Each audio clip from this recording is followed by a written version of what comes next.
Gênesis capítulo 27. Isaque abençoa Jacó. Tendo Isaque envelhecido, seus olhos ficaram tão fracos que ele já não podia enxergar. Certo dia chamou Esaú, seu filho mais velho, e lhe disse: Meu filho? Ele respondeu: Estou aqui. Disse-lhe Isaque: Já estou velho e não sei o dia da minha morte.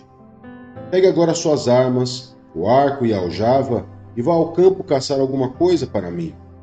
Prepare-me aquela comida saborosa que tanto aprecio e traga-me, para que eu a coma e o abençoe antes de morrer.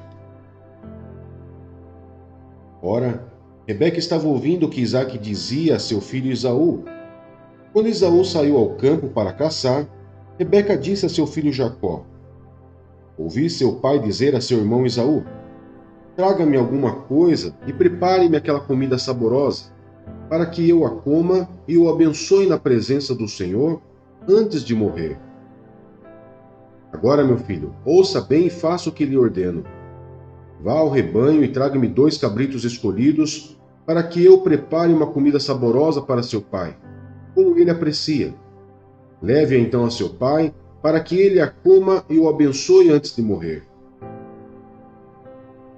Disse Jacó a Rebeca, sua mãe: Mas o meu irmão Esaú é um homem peludo, e eu tenho a pele lisa. E se meu pai me apalpar? Vai parecer que estou tentando enganá-lo, fazendo-o de tolo, e em vez de bênção, trarei sobre mim maldição. Disse-lhe sua mãe: Caia sobre mim a maldição, meu filho. Faça apenas o que eu digo. Vá e traga-os para mim. Então ele foi, apanhou-os e os trouxe à sua mãe, que preparou uma comida saborosa, como seu pai apreciava. Rebeca pegou as melhores roupas de Esaú, seu filho mais velho, roupas que tinha em casa, e colocou-as em Jacó, seu filho mais novo. Depois cobriu-lhe a mão e as partes lisas do pescoço com as peles dos cabritos, e por fim entregou a Jacó a refeição saborosa e o pão que tinha feito. Ele se dirigiu ao pai e disse: Meu pai? Respondeu ele: Sim, meu filho, quem é você? Jacó disse a seu pai: Sou Esaú, seu filho mais velho. Fiz como o Senhor me disse. Agora, assente-se e coma do que cacei, para que me abençoe.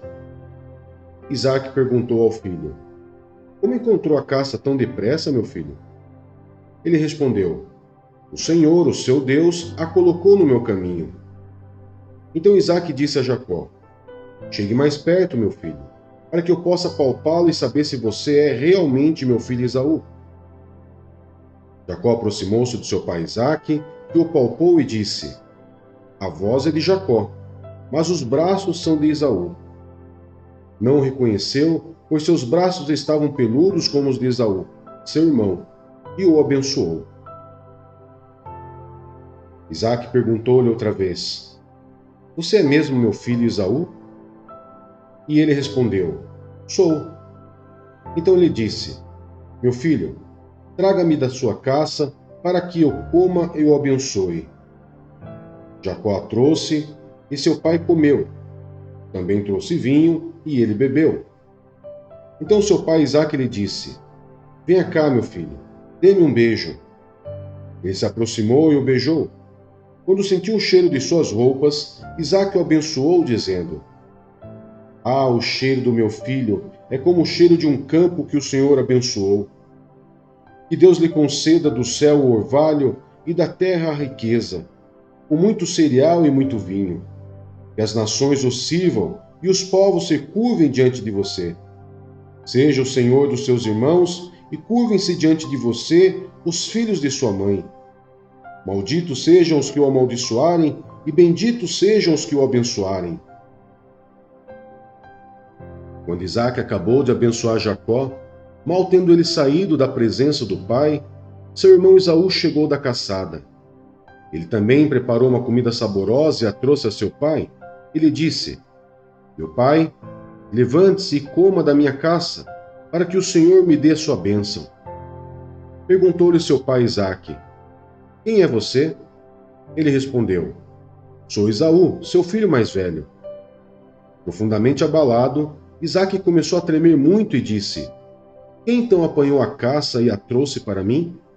Acabei de comê-la antes de você entrar, e a ele abençoei, e abençoado ele será. Quando Esaú ouviu as palavras de seu pai, deu um forte grito e, cheio de amargura, implorou ao pai: Abençoe também a mim, meu pai. Mas ele respondeu: Seu irmão chegou astutamente e recebeu a bênção que pertencia a você. E disse Esaú: Não é com razão que o seu nome é Jacó? Já é a segunda vez que ele me engana. Primeiro tomou meu direito de filho mais velho e agora recebeu a minha bênção. Então perguntou ao pai: O senhor não reservou nenhuma bênção para mim? Isaque respondeu a Esaú: Eu o constituí senhor sobre você, e a todos os seus parentes tornei servos dele. A ele supri de cereal e de vinho. O que é que eu poderia fazer por você, meu filho? Esaú pediu ao pai: Meu pai, o senhor tem apenas uma bênção? Abençoe-me também, meu pai. Então chorou Esaú em alta voz. Seu pai Isaque respondeu-lhe: Sua habitação será longe das terras férteis, distante do orvalho que desce do alto céu. Você viverá por sua espada e servirá a seu irmão. Mas quando você não suportar mais, arrancará do pescoço o jugo. A fuga de Jacó. Esaú guardou rancor contra Jacó por causa da bênção que seu pai lhe dera. E disse a si mesmo: Os dias de luto pela morte de meu pai estão próximos. Então matarei meu irmão Jacó. Quando contaram a Rebeca o que seu filho Esaú dissera, ela mandou chamar Jacó, seu filho mais novo, e lhe disse: Esaú está se consolando com a ideia de matá-lo. Ouça, pois, o que lhe digo, meu filho. Fuja imediatamente para a casa de meu irmão Labão, em Harã. Fique com ele algum tempo, até que passe o furor de seu irmão. Quando seu irmão não estiver mais irado contra você e esquecer o que você lhe fez, mandarei buscá-lo. Por que perderia eu vocês dois num só dia? Então Rebeca disse a Isaque: Estou desgostosa da vida por causa dessas mulheres hititas. Se Jacó escolher esposas entre as mulheres dessa terra, entre mulheres hititas como estas, perderei a razão de viver.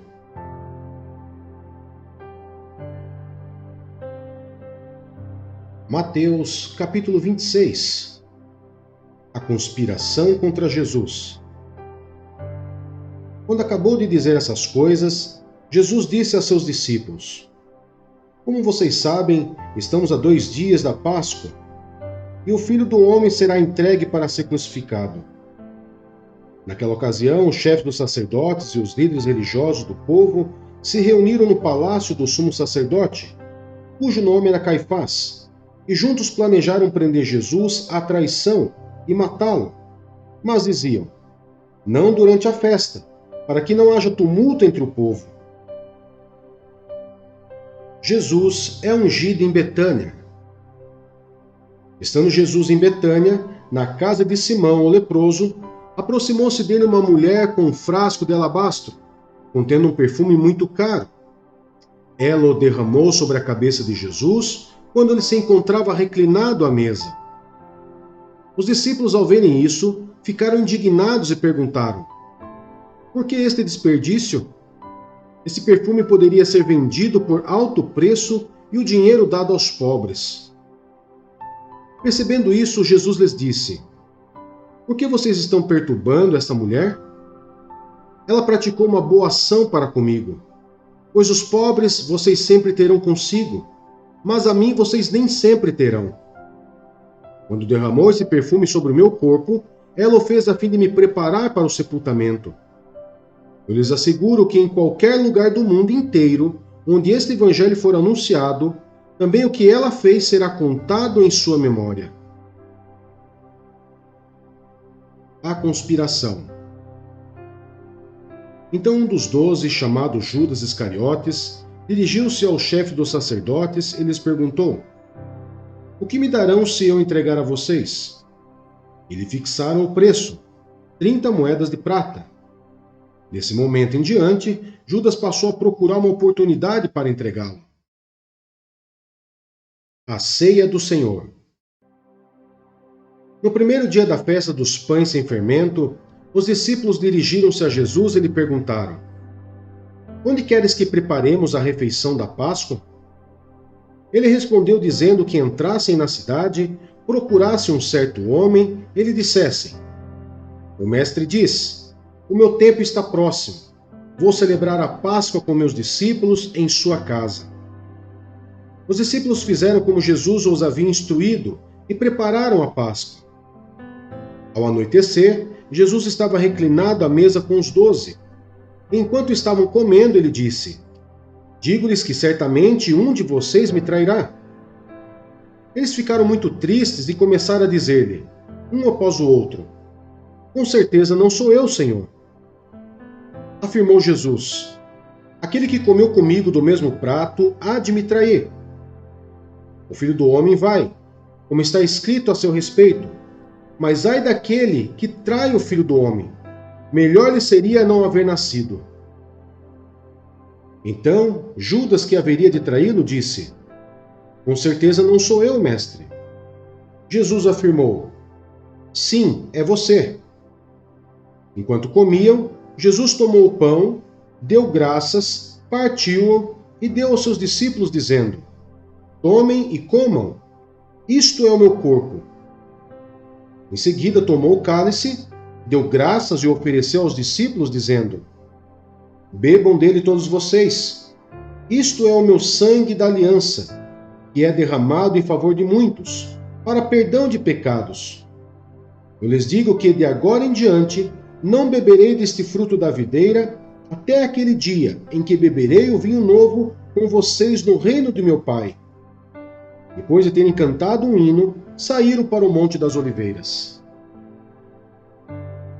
Jesus prediz que Pedro o negará.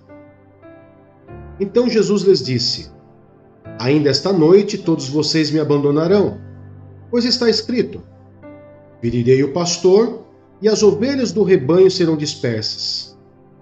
Mas depois de ressuscitar, irei adiante de vocês para a Galiléia. Pedro respondeu: Ainda que todos te abandonem, eu nunca te abandonarei. Respondeu Jesus: Asseguro-lhe que ainda esta noite, antes que o galo cante, 3 vezes você me negará. Mas Pedro declarou: Mesmo que seja preciso que eu morra contigo, nunca te negarei. E todos os outros discípulos disseram o mesmo. Jesus no Getsêmani. Então Jesus foi com seus discípulos para um lugar chamado Getsêmani. E lhes disse: Sentem-se aqui enquanto vou ali orar. Levando consigo Pedro e os 2 filhos de Zebedeu, começou a entristecer-se e a angustiar-se. Disse-lhes então: A minha alma está profundamente triste, numa tristeza mortal. Fiquem aqui e vigiem comigo. Indo um pouco mais adiante, prostrou-se com o rosto em terra e orou: Meu Pai, se for possível, afasta de mim esse cálice. Contudo, não seja como eu quero, mas sim como tu queres. Depois, voltou aos seus discípulos e os encontrou dormindo. Vocês não puderam vigiar comigo nem por 1 hora? Perguntou ele a Pedro. Vigiem e orem, para que não caiam em tentação. O espírito está pronto, mas a carne é fraca. E retirou-se outra vez para orar. Meu Pai, se não for possível afastar de mim esse cálice, sem que eu o beba, faça-se a tua vontade. Quando voltou, de novo os encontrou dormindo, porque seus olhos estavam pesados. Então os deixou novamente e orou pela 3ª vez, dizendo as mesmas palavras. Depois voltou aos discípulos e lhes disse: Vocês ainda dormem e descansam? Chegou a hora. Eis que o Filho do Homem está sendo entregue nas mãos de pecadores. Levantem-se e vamos. Aí vem aquele que me trai. Jesus é preso. Enquanto ele ainda falava, chegou Judas, um dos 12, Com ele estava uma grande multidão armada de espadas e varas, enviada pelo chefe dos sacerdotes e líderes religiosos do povo. O traidor havia combinado um sinal com eles, dizendo-lhes: aquele a quem eu saudar com um beijo é ele. Prendam-no. Dirigindo-se imediatamente a Jesus, Judas disse: Salve, mestre! E o beijou. Jesus perguntou: Amigo, o que o traz? Então os homens se aproximaram, agarraram Jesus e o prenderam. Um dos que estavam com Jesus, estendendo a mão, puxou a espada e feriu o servo do sumo sacerdote, decepando-lhe a orelha. Disse-lhe Jesus: Guarde a espada, pois todos os que empunham a espada, pela espada morrerão. Você acha que eu não posso pedir a meu Pai, e ele não colocaria imediatamente à minha disposição mais de 12 legiões de anjos? Como então se cumpririam as Escrituras que dizem que as coisas deveriam acontecer desta forma? Naquela hora Jesus disse à multidão: Estou eu chefiando alguma rebelião para que vocês venham prender-me com espadas e varas? Todos os dias eu estive ensinando no templo, e vocês não me prenderam. Mas tudo isso aconteceu para que se cumprisse as Escrituras dos profetas. Então todos os discípulos o abandonaram e fugiram. Jesus diante do Sinédrio. Os que prenderam Jesus o levaram a Caifás, o sumo sacerdote, em cuja casa se haviam reunido os mestres da lei e os líderes religiosos. E Pedro o seguiu de longe até o pátio do sumo sacerdote, entrou e sentou-se com os guardas para ver o que aconteceria. Os chefes dos sacerdotes e todo o sinédrio estavam procurando um depoimento falso contra Jesus, para que pudessem condená-lo à morte. Mas nada encontraram, embora se apresentassem muitas falsas testemunhas. Finalmente se apresentaram duas, que declararam: Este homem disse: Sou capaz de destruir o santuário de Deus e reconstruí-lo em 3 dias. Então o sumo sacerdote levantou-se e disse a Jesus: Você não vai responder à acusação que esses lhe fazem? Mas Jesus permaneceu em silêncio. O sumo sacerdote lhe disse: Exijo que você jure pelo Deus vivo. Se você é o Cristo, o Filho de Deus, diga-nos. Tu mesmo disseste, respondeu Jesus. Mas eu digo a todos vós: chegará o dia em que vereis o Filho do Homem assentado à direita do Poderoso, e vindo sobre as nuvens do céu. Foi quando o sumo sacerdote rasgou as próprias vestes e disse: Blasfemou! Por que precisamos de mais testemunhas? Vocês acabaram de ouvir a blasfêmia. O que acham? É réu de morte, responderam eles. Então alguns lhes cuspiram no rosto e lhe deram murros. Outros lhe davam tapas e diziam: Profetize-nos, Cristo. Quem foi que lhe bateu? Pedro nega Jesus. Pedro estava sentado no pátio, e uma criada, aproximando-se dele, disse: Você também estava com Jesus, o Galileu. Mas ele o negou diante de todos, dizendo: Não sei do que você está falando. Depois saiu em direção à porta, onde outra criada ouviu e disse aos que estavam ali: Este homem estava com Jesus, o Nazareno. E ele, jurando, o negou outra vez: Não conheço esse homem. Pouco tempo depois, os que estavam por ali chegaram a Pedro e disseram: Certamente você é um deles. O seu modo de falar o denuncia. Aí ele começou a lançar maldições e a jurar: Não conheço esse homem. Imediatamente um galo cantou.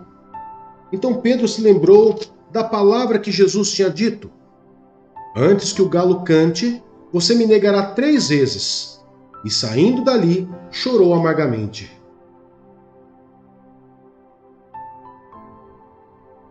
Ester, capítulo 3. O plano de Amã para exterminar os judeus. Depois desses acontecimentos, o rei Xerxes honrou Amã, filho de Amedata, descendente de Agag, promovendo-o e dando-lhe uma posição mais elevada do que a de todos os demais nobres. Todos os oficiais do palácio real curvavam-se e prostravam-se diante de Amã, conforme as ordens do rei. Mardoqueu, porém, não se curvava nem se prostrava diante dele. Então os oficiais do palácio real perguntaram a Mardoqueu: por que você desobedece à ordem do rei? Dia após dia lhes falavam, mas ele não lhes dava atenção e dizia que era judeu. Então contaram tudo a Amã, para ver se o comportamento de Mardoqueu seria tolerado. Quando Amã viu que Mardoqueu não se curvava nem se prostrava, ficou muito irado. Contudo, sabendo quem era o povo de Mardoqueu, achou que não bastava matá-lo. Em vez disso, Amã procurou uma forma de exterminar todos os judeus, o povo de Mardoqueu, em todo o império de Xerxes. No primeiro mês do 12º ano do reinado do rei Xerxes, no mês de Nissan, lançaram o pur, isto é, a sorte, na presença de Amã, a fim de escolher um dia e um mês para executar o plano. E foi sorteado o 12º mês, o mês de Adar. Então Amã disse ao rei Xerxes: existe certo povo disperso e espalhado entre os povos de todas as províncias do teu império, cujos costumes são diferentes dos de todos os outros povos e que não obedecem às leis do rei. Não convém ao rei tolerá-los. Se for do agrado do rei, que se decrete a destruição deles, e eu colocarei 350 toneladas de prata na tesouraria real à disposição para que se execute esse trabalho. Em vista disso, o rei tirou seu anel-selo do dedo, deu-o a Amã, o inimigo dos judeus, filho de Amedata, descendente de Agag. Ele disse: fique com a prata e faça com o povo o que você achar melhor. Assim, no 13º dia do primeiro mês, os secretários do rei foram convocados. Amã ordenou que escrevessem cartas na língua e na escrita de cada povo, aos sátrapas do rei, aos governadores das várias províncias e aos chefes de cada povo. Tudo foi escrito em nome do rei Xerxes e selado com seu anel.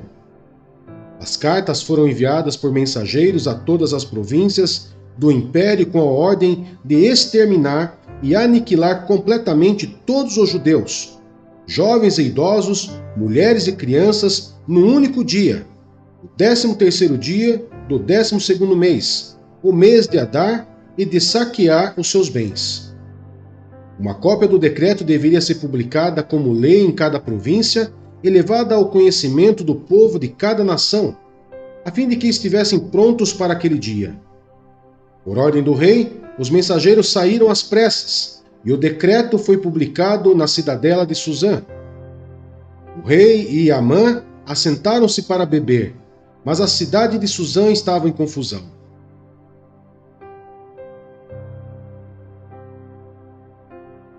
Atos dos Apóstolos, capítulo 26. Então Agripa disse a Paulo: você tem permissão para falar em sua defesa. A seguir, Paulo fez sinal com a mão e começou a sua defesa. E Agripa, considero-me feliz por poder estar hoje em tua presença, para fazer a minha defesa contra todas as acusações dos judeus, e especialmente porque estás bem familiarizado com todos os costumes e controvérsias deles. Portanto, peço que me ouças pacientemente. Todos os judeus sabem como tenho vivido desde pequeno, tanto em minha terra natal como em Jerusalém. Eles me conhecem há muito tempo e podem testemunhar, se quiserem, que como fariseu vivi de acordo com a seita mais severa da nossa religião. Agora estou sendo julgado por causa da minha esperança no que Deus prometeu aos nossos antepassados. Esta é a promessa que as nossas 12 tribos esperam que se cumpram, cultuando a Deus com fervor dia e noite. É por causa desta esperança, ó rei, que estou sendo acusado pelos judeus. Por que os senhores acham impossível que Deus ressuscite os mortos? Eu também estava convencido de que deveria fazer todo o possível para me opor ao nome de Jesus, o Nazareno. E foi exatamente isso que fiz em Jerusalém. Com autorização dos chefes dos sacerdotes, lancei muitos santos na prisão. Quando eles eram condenados à morte, eu dava o meu voto contra eles. Muitas vezes ia de uma sinagoga para outra a fim de castigá-los e tentava forçá-los a blasfemar. Em minha fúria contra eles, cheguei a ir a cidades estrangeiras para persegui-los. Em uma dessas viagens, eu estava indo para Damasco com autorização e permissão do chefe dos sacerdotes. Por volta do meio-dia, ó rei, estando eu a caminho, vi uma luz do céu mais resplandecente que o sol, brilhando ao meu redor e ao redor dos que iam comigo. Todos caímos por terra. Então ouvi uma voz que me dizia em aramaico: Saulo, Saulo, por que você está me perseguindo? Resistia ao aguilhão, só lhe trará dor. Então perguntei: Quem és tu, Senhor? Respondeu o Senhor: Sou Jesus, a quem você está perseguindo. Agora, levante-se, fique em pé. Eu lhe apareci para constituí-lo servo e testemunha do que você viu a meu respeito e do que lhe mostrarei. Eu o livrarei do seu próprio povo e dos gentios, aos quais eu o envio para abrir-lhes os olhos e convertê-los das trevas para a luz, e do poder de Satanás para Deus, a fim de que recebam o perdão dos pecados e herança entre os que são santificados pela fé em mim. Assim, rei Agripa, não fui desobediente à visão celestial. Preguei em primeiro lugar aos que estavam em Damasco, depois aos que estavam em Jerusalém e em toda a Judéia, e também aos gentios, dizendo que se arrependessem e se voltassem para Deus, praticando obras que mostrassem o seu arrependimento. Por isso os judeus me prenderam no pátio do templo e tentaram matar-me, mas tenho contado com a ajuda de Deus até o dia de hoje. E por esse motivo estou aqui e dou testemunho tanto a gente simples como a gente importante. Não estou dizendo nada além do que os profetas e Moisés disseram que haveria de acontecer. Que o Cristo haveria de sofrer e, sendo o primeiro a ressuscitar dentre os mortos, proclamaria luz para o seu próprio povo e para os gentios. A esta altura, Festo interrompeu a defesa de Paulo e disse em alta voz: Você está louco, Paulo. As muitas letras o estão levando à loucura. Respondeu Paulo: Não estou louco, excelentíssimo Festo. O que estou dizendo é verdadeiro e de bom senso. O rei está familiarizado com essas coisas e lhe posso falar abertamente. Estou certo de que nada disso escapou do seu conhecimento, pois nada se passou num lugar qualquer. Rei Agripa, crês nos profetas? Eu sei que sim. Então Agripa disse a Paulo: Você acha que em tão pouco tempo pode convencer-me a tornar-me cristão? Paulo respondeu: Em pouco ou em muito tempo, peça a Deus que não apenas tu, mas todos os que hoje me ouvem se tornem como eu, porém sem essas algemas. O rei se levantou e com ele o governador e Berenice, como também os que estavam assentados com eles. Saindo do salão, comentavam entre si: Este homem não fez nada que mereça morte ou prisão. Agripa disse a Festo: Ele poderia ser posto em liberdade se não tivesse apelado para César.